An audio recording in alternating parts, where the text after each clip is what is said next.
Children don't wake up one morning and decide to grow up too fast. It happens quietly, in small, almost invisible moments.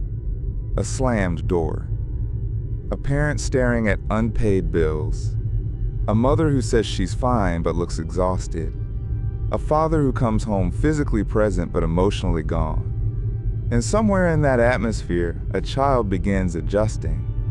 Because when a room feels unstable, someone has to stabilize it. And sometimes that someone is 9 years old. Most people call that maturity. But that's not maturity. It's adaptation. And adaptation reshapes the brain. It usually starts at night. Not during the loud arguments. Not during the obvious chaos. It starts in the silence after. The child is lying in bed. The lights are off. The house is quiet. Too quiet. They are not asleep. They are listening. Waiting. Their body is still, but their mind is alert. They hear footsteps downstairs. A cabinet closing. The low murmur of voices that sound tight. They don't understand the words, but they understand the tone. And tone is enough. Their stomach tightens. Their chest feels heavy. They tell themselves to relax, but they don't. Because something in them has learned that nighttime is unpredictable, that peace can break without warning. So they listen harder, trying to predict what version of tomorrow is coming. Will dad be distant in the morning? Will mom be irritable? Will breakfast be silent? No one asked this child to manage the emotional climate, but their nervous system already has the job. At school the next day, they look normal. They turn in homework. They sit quietly. They raise their hand when called on. Teachers describe them as mature, responsible, focused. But what no one sees is the exhaustion, because vigilance is tiring. Constant scanning drains the body. Other kids run across the playground without thinking. This child watches first, observes, measures the mood. Even with friends, they monitor reactions. Did that joke go too far? Did that comment change the energy? Should I pull back? They are not anxious for no reason. They are trained. When a home feels emotionally unstable, a child adapts. The brain shifts into survival mode. It becomes hypersensitive to shifts in tone, facial expressions, silence. And here's the critical moment. The child stops feeling safe enough to fully relax. Relaxation requires trust. Trust requires consistency. And consistency has been fragile. So instead of playing freely, they manage internally. They think, just stay calm. Don't make it worse. Be easy. They begin shrinking parts of themselves without realizing it. The loud laughter softens. The complaints disappear. The tears get swallowed. Because stability feels more important than expression. And this is the invisible turning point.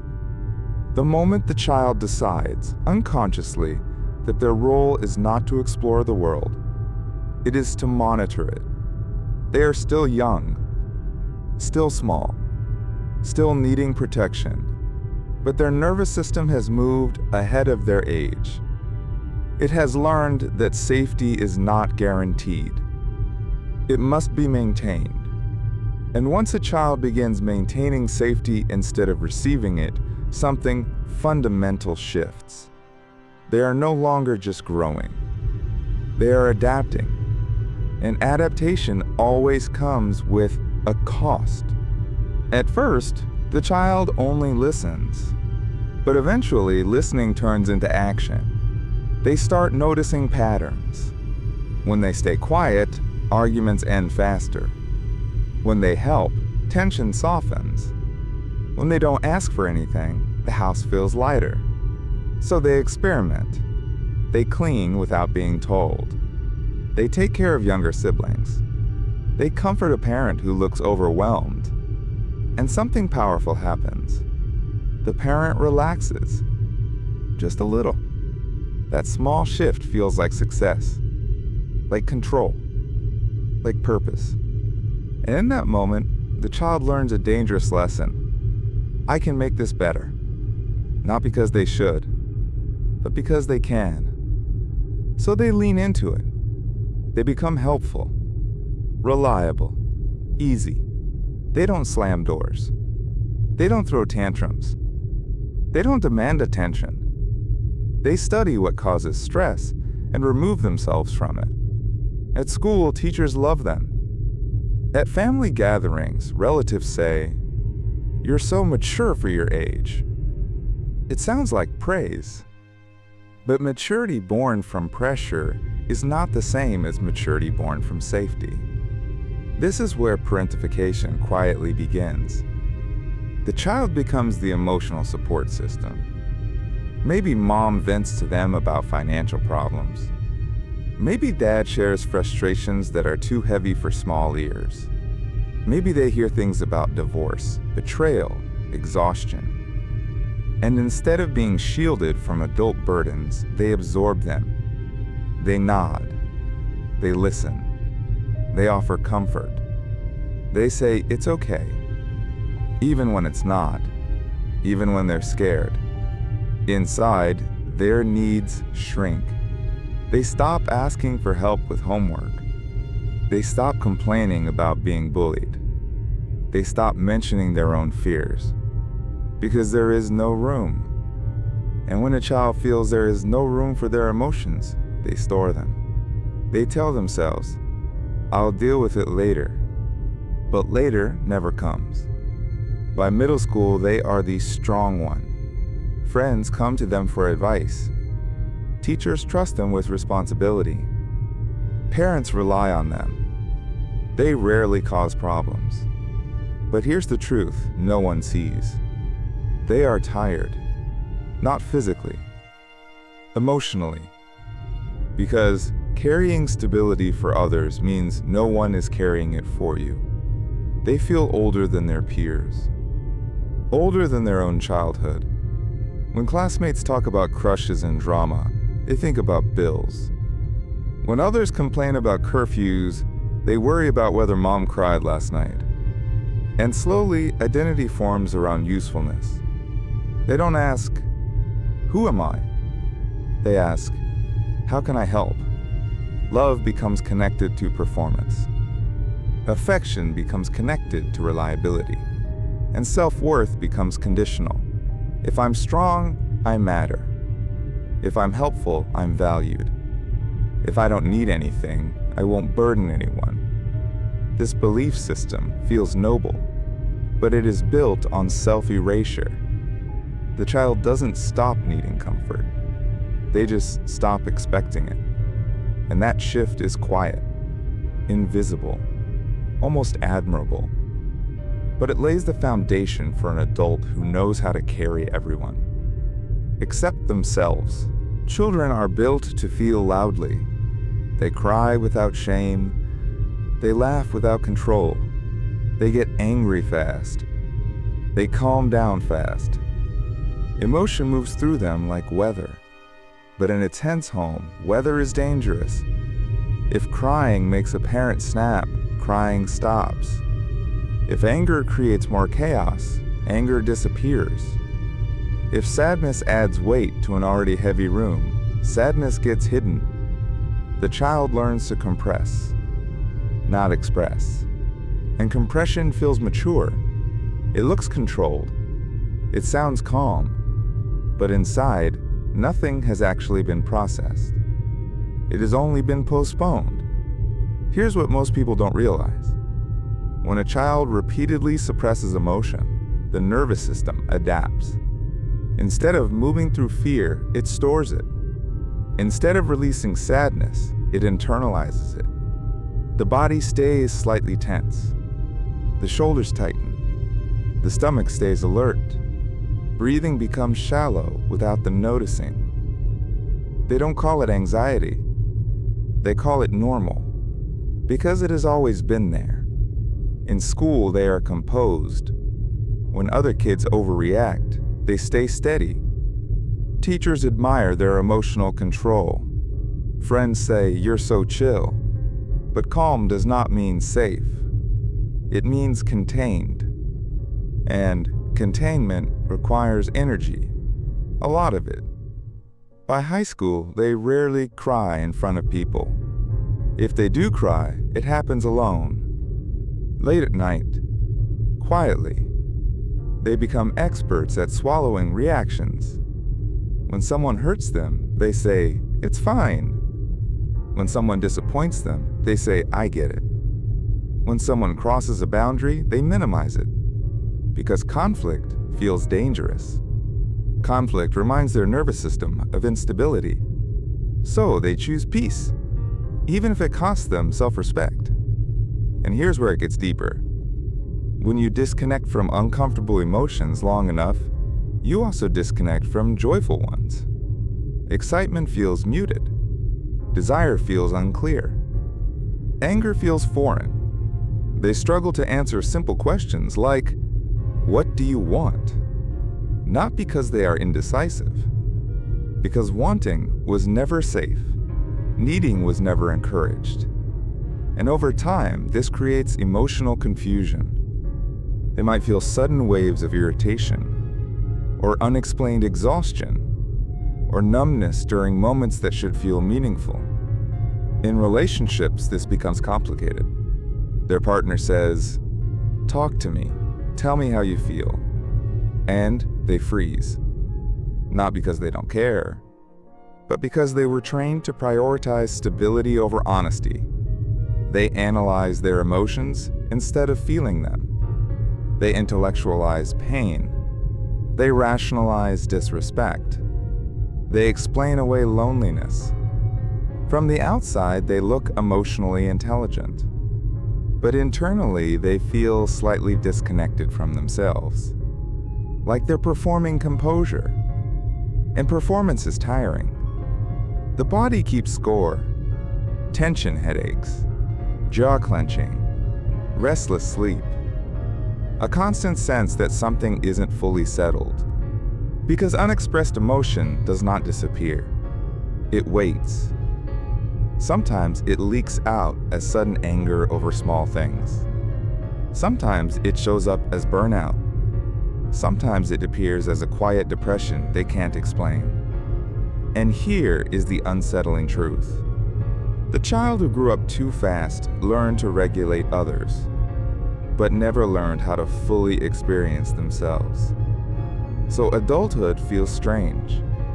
They are stable, reliable, strong. But underneath that strength is a layer of unprocessed childhood emotions still waiting to be felt. And that waiting creates pressure. Pressure that builds slowly, silently, until something forces release. When childhood feels unpredictable, control feels like oxygen. Control reduces risk. Control prevents chaos. Control creates the illusion of safety. So the child who grew up too fast begins organizing everything. Their behavior, their tone, their performance, their image. They learn early that mistakes have consequences. Not small ones, emotional ones. A bad grade might disappoint an already stressed parent. Talking back might trigger a bigger argument. Forgetting something might add pressure to a fragile system. So they aim for precision. They double-check everything. They apologize quickly. They take responsibility even when it's not fully theirs. And slowly, perfection becomes protection. In American culture, this looks impressive. They become high achievers, honor roll, student leadership, part-time jobs before most of their peers. They don't just participate, they overperform. Because overperforming reduces the chance of criticism, reduces the chance of instability, reduces the chance of being a burden. But here's what no one sees. Perfectionism is not confidence. It is fear dressed as discipline. Fear that if they slip, something will collapse. Even when their adult life is stable, their nervous system still expects impact, so they prepare for it. In college, they overload their schedule. In the workplace, they take on extra tasks. They answer emails late at night. They struggle to delegate. They struggle to relax. Rest feels uncomfortable. Doing nothing feels irresponsible. Even on vacation, their mind scans for problems. Because stillness feels unfamiliar. Chaos feels familiar. And the brain prefers familiar discomfort over unfamiliar peace. This is where adulthood gets complicated. Control becomes identity. They are the responsible one. But neurologically. So sometimes, they choose relationships that mirror the past. Emotionally unavailable partners. Unpredictable personalities. People who need fixing. Because fixing feels familiar. Stabilizing feels normal.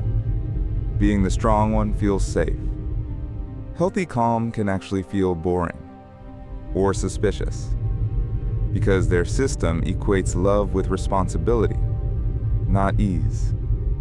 And this creates a quiet cycle. They overfunction. Others underfunction. They resent it, but they don't stop. Because stopping feels like losing identity. If I'm not the strong one, who am I? If I'm not the stable one, what value do I bring? That question is terrifying. Because when your childhood role becomes your adult personality, separating from it feels like betrayal. Betrayal of family, of expectations, of the version of you that survived. But survival roles are not meant to last forever. And control, when overused, becomes a cage. It looks like strength, but it feels like constant vigilance. And eventually the body and mind get tired of holding everything together. That's when cracks begin to show, not loudly, quietly, through burnout, through emotional distance, through a sense that something is missing. Even when everything looks successful, at some point the strategy stops working. Not suddenly, not dramatically, but quietly. You wake up tired in a way sleep does not fix. You feel responsible for everyone, but disconnected from yourself. You've done everything right. You became dependable. You became strong. You became the one people trust. So why does it feel heavy? Because the traits that helped you survive were never meant to define you. They were temporary adaptations. But no one told you that. So you built a life around them. A career around reliability. Relationships around being needed. Friendships around being the stable one. And slowly, without noticing, you lost access to something softer. Spontaneity feels foreign. Play feels unnecessary. Rest feels earned, not natural. Here's the deeper truth. When you grow up too fast, you skip a stage. You skip the stage where your emotions are mirrored, where your fears are held, where your needs are through. Grief for the emotions you swallowed. Grief for the version of you that learned to shrink. This is where real growth begins.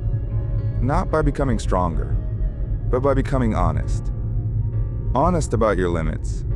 Honest about your needs. Honest about your exhaustion. It feels wrong at first. Saying no feels selfish. Asking for help feels uncomfortable. Expressing anger feels dangerous. Resting without productivity feels lazy. Because the child inside still believes stability depends on you. But here is the reality. You are no longer in that house. You are no longer 8 years old. You are no longer responsible for regulating environments that adults failed to manage. And maturity is not about growing up early. It is about integrating what you skipped. Learning to feel without fear. Learning to receive without guilt. Learning to exist without performing strength. That process is slow, uncomfortable, sometimes destabilizing. Because letting go of control feels like stepping into open space. But open space is not danger. It is possibility. For the first time, you get to ask a different question. Not what keeps everyone okay, but what feels true to me. That question might feel unfamiliar, but it is the beginning of reclaiming the parts of you that were paused. The playful parts, the emotional parts, the needy parts, the human parts. Growing up too fast made you capable, but healing is what makes you whole. So here's the question you might not have asked yourself yet. When did you first decide that being strong was safer than being seen? And are you still living by that decision today? Sit with that. Because awareness is not weakness. It is the first moment you stop surviving and start choosing.